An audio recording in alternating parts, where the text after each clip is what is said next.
saan mabagal ang pag-unlad.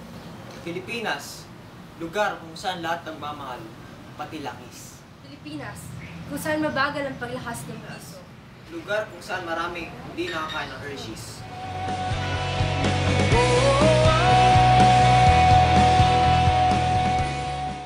Ang solusyon.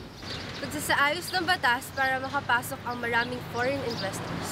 Pag-aangkat ng tubig sa Middle East. Para sa maunlad na ekonomiya.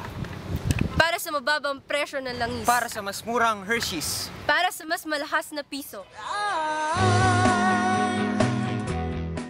Sigprit na ako po. For President, number 4 sa balota. Sam Diaguno po, for Vice President, number 3 sa balota. Iboto nyo. Tigas.